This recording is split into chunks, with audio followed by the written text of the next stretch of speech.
Alors, je te propose dans cette séquence un petit voyage au cœur de la matière.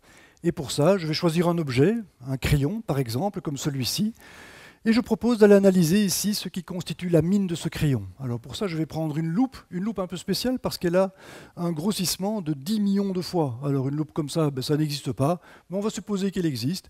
Et si je regarde le crayon avec cette loupe, qu'est-ce qui se passe? Eh bien, je suis capable de voir les atomes. Les atomes qui constituent ici la pointe du crayon sont essentiellement des atomes de carbone.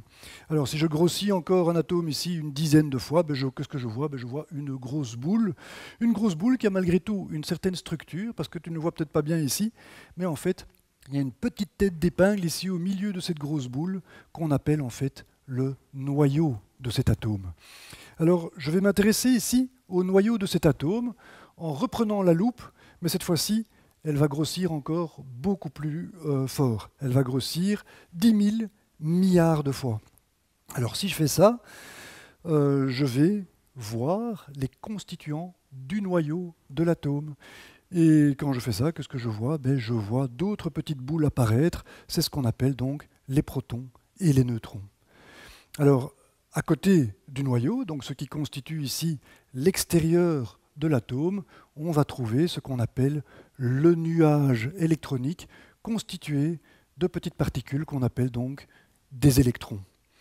Alors, ces particules sont très différentes, les électrons sont beaucoup plus petits, alors que le proton et le neutron, ici, sont des particules qui sont très semblables, et ce sont des particules en fait qui ont la même masse. La masse du neutron, Mn, est à peu près égale à la masse du proton. Ce sont des particules donc qui se ressemblent beaucoup, et puisqu'elles se ressemblent, on va les appeler du même nom. On va dire que ce sont tout simplement des nucléons. Le proton et le neutron constituent donc ce qu'on appelle des nucléons. Alors pourquoi nucléons? Eh bien tout simplement parce que ça vient du latin nucleus, nucleus qui veut dire noyau. Les protons et les neutrons sont des nucléons parce qu'ils constituent tout simplement les éléments du noyau de l'atome.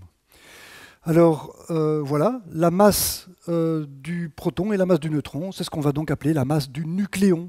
Et comme tu vois ici, j'ai pris la lettre U, qui est la deuxième lettre de nucléon, parce que le N est déjà pris par neutron ici. Donc voilà, la masse du proton et la masse du neutron, c'est tout simplement ce qu'on va appeler la masse du nucléon. Le nucléon, les boules vertes et rouges ici, seront considérées donc comme des nucléons. On ne va plus faire vraiment la différence.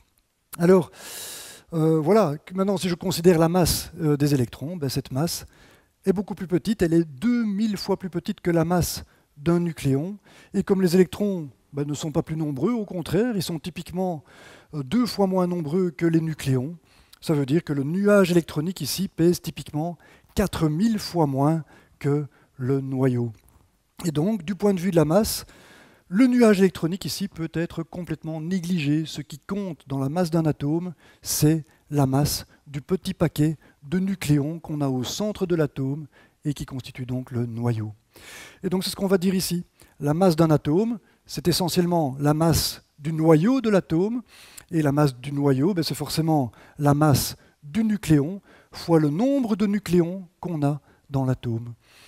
Un grand NU ici, c'est le nombre de nucléons tout simplement que j'ai dans le noyau de l'atome que j'ai ici. Alors il se fait que pour un atome de carbone, eh bien, il y a 12 nucléons, et je pourrais dire donc que la masse de l'atome de carbone, que je représente par un C ici, est tout simplement donnée par 12 fois la masse du nucléon. Et on voit donc que, puisque la matière est constituée d'atomes, en fait, la masse de la matière est tout simplement due au nucléon. Et quand on pèse un objet, par exemple un sac de farine qu'on vient ici comparer à une masse de plomb, eh bien ce qu'on fait quand on fait ça, on compare tout simplement le nombre de nucléons qu'on a ici à gauche et à droite. Et quand on arrive à l'équilibre, ça veut dire que si on a n nucléons ici à gauche, on aura n nucléons ici à droite. Du point de vue du nombre de nucléons, ces objets sont tout à fait identiques. Voilà, alors maintenant, la question est, qu'est-ce que pèse, quelle est la masse d'un nucléon? Que vaut ici mu? Et la réponse à cette question a été fournie par Amedeo Avogadro il y a déjà bien longtemps, puisqu'on voit qu'il a travaillé essentiellement au début du XIXe siècle. Alors Avogadro était un chimiste, il a travaillé sur des réactions chimiques impliquant des gaz, Et voilà, je vais passer ici les détails de l'histoire parce que c'est très compliqué en réalité, mais ce que Avogadro a montré, c'est qu'il fallait un nombre incroyablement grand de nucléons pour faire un tout petit gramme de matière. Et ce nombre, c'est tout simplement 602 000 milliards de nucléons. Il faut 602 000 milliards de nucléons pour faire un gramme de matière. C'est-à-dire qu'il faut multiplier la masse du nucléon par 602 000 milliards pour arriver donc à 1 gramme. Alors un gramme, ce n'est pas grand-chose, hein. C'est par exemple un petit dé à coudre d'eau. Un petit dé à coudre, c'est plus ou moins 1 centimètre cube. Si on met de l'eau, on a donc 1 gramme d'eau. Pour faire 1 gramme d'eau, il y a 602 000 milliards de nucléons. C'est assez considérable.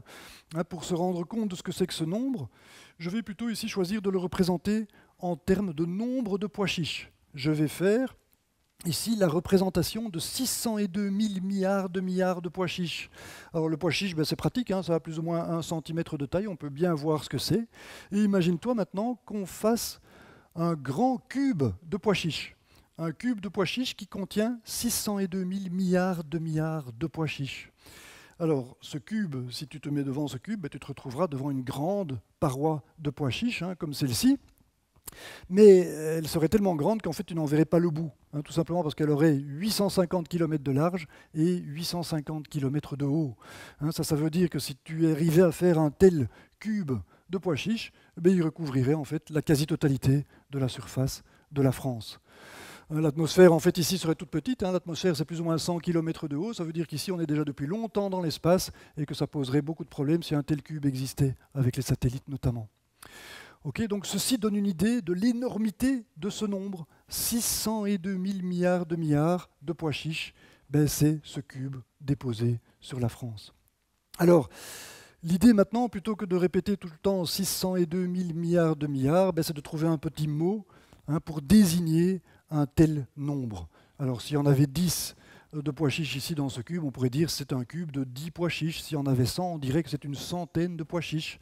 Ici, on pourrait dire qu'il y en a une 602 000 milliards de milliardaines, hein, mais ce n'est pas très pratique, tu t'en rends bien compte. Donc ce qu'on va faire ici, c'est tout simplement utiliser un mot pour désigner ce nombre. Et ce mot, c'est tout simplement le mot de mole.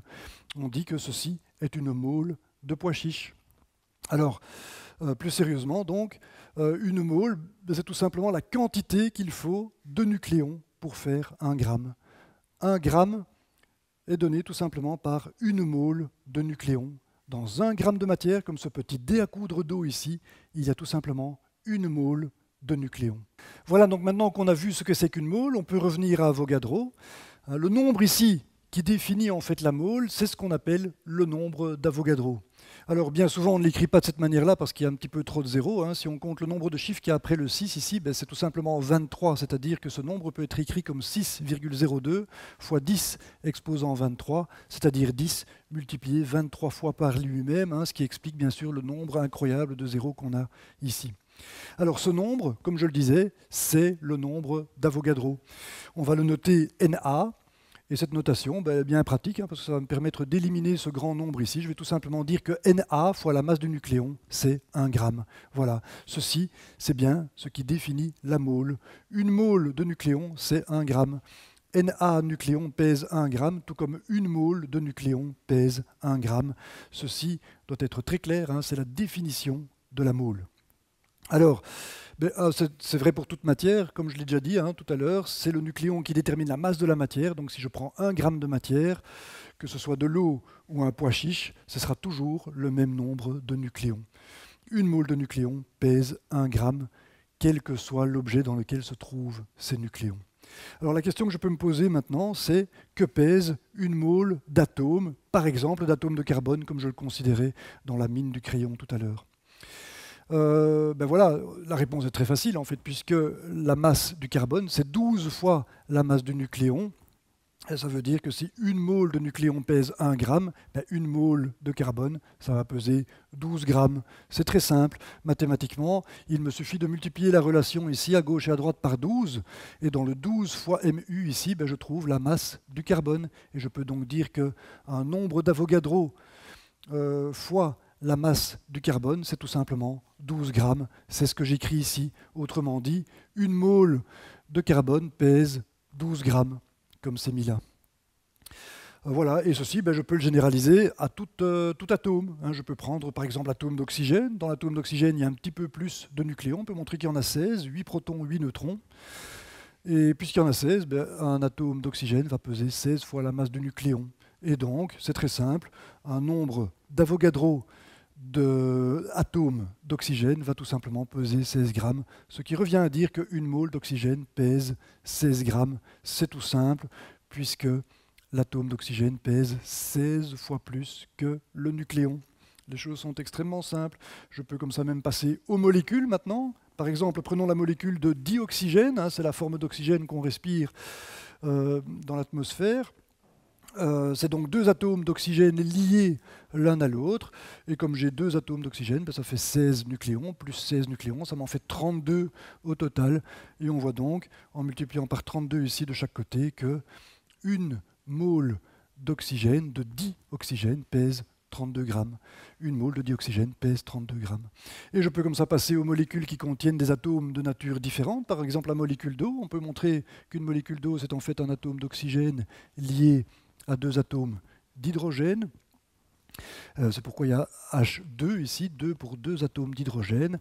Hein, l'atome d'hydrogène, c'est juste un nucléon pour former donc le noyau. Le noyau est juste un nucléon. Et donc la masse de l'hydrogène est très simple, c'est 1. Et donc j'ai 1 plus 16, ça me fait bien 18. La masse de la molécule d'eau, c'est bien 18 fois la masse du nucléon. Et donc je sais que une mole d'eau va tout simplement peser 18 grammes. Hein, si je multiplie par 18 à gauche et à droite ici, je vais bien avoir 18 grammes ici, 18 fois mu, qui est bien la masse de la molécule d'eau. Et donc, une mole d'eau pèse 18 grammes. Alors ça, eh bien, c'est très pratique, hein, parce que grâce à cette notion de mole, je peux savoir quel sera le nombre de particules, le nombre de molécules d'eau qui va constituer ici, par exemple, 1 gramme d'eau. Si j'ai un corps pur ici, constitué donc ici d'eau, en l'occurrence, si j'ai 1 gramme d'eau, je vais pouvoir calculer le nombre de moles d'eau que j'ai. Puisque je sais qu'une mole pèse 18 grammes, je sais bien qu'ici j'ai 1/18 de mole, puisque 1, c'est 18 fois plus petit que 18 grammes. On peut se rendre compte ici en divisant par 18. Si je divise 18 grammes par 18, je retrouve le gramme qui est là, et je vois que je dois bien prendre 1/18 de mole pour obtenir 1 gramme d'eau. Voilà, et si je fais la division de 1 par 18, j'obtiens 0,055. Tu peux essayer sur ta calculette, c'est ça que tu veux obtenir. 0,055 mol d'eau. Ce sera tout simplement 1 gramme. Alors ici, il faut bien faire attention de ne pas confondre.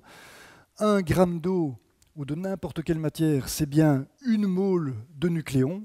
Mais si maintenant on considère les molécules d'eau, si je considère le nombre de moles de molécules d'eau, puisqu'une molécule d'eau pèse 18 grammes, une mole d'eau pèse 18 grammes, 1 gramme d'eau va bien peser 1/18, va bien être constitué d'1/18 de mole, c'est-à-dire 0,055. Voilà.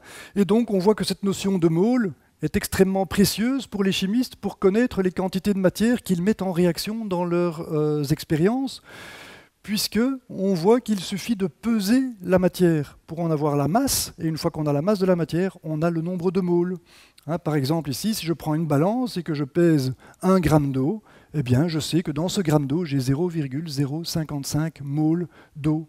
Et comme je sais qu'une mole contient Na molécules, eh bien je sais exactement le nombre de molécules qu'il y a dans 1 gramme d'eau. Et bien sûr, ça on peut le faire pour n'importe quel poids. Hein, si je prends 500 grammes d'eau, par exemple, un demi-litre, eh bien j'aurai ce nombre-ci fois 500, bien sûr. C'est extrêmement simple. À partir de la notion de mole, on voit qu'il suffit de connaître la masse de la matière pour connaître le nombre de molécules au travers donc du nombre de moles. Et ça, comme je le dis, c'est très très précieux pour les chimistes. Ça va leur permettre en fait de pouvoir quantifier leurs expériences de manière très précise. Alors pour en savoir plus, je te conseille d'aller voir la séquence suivante qui est consacrée à une illustration de ce concept de mole. Donc voilà, à bientôt et merci pour ton attention.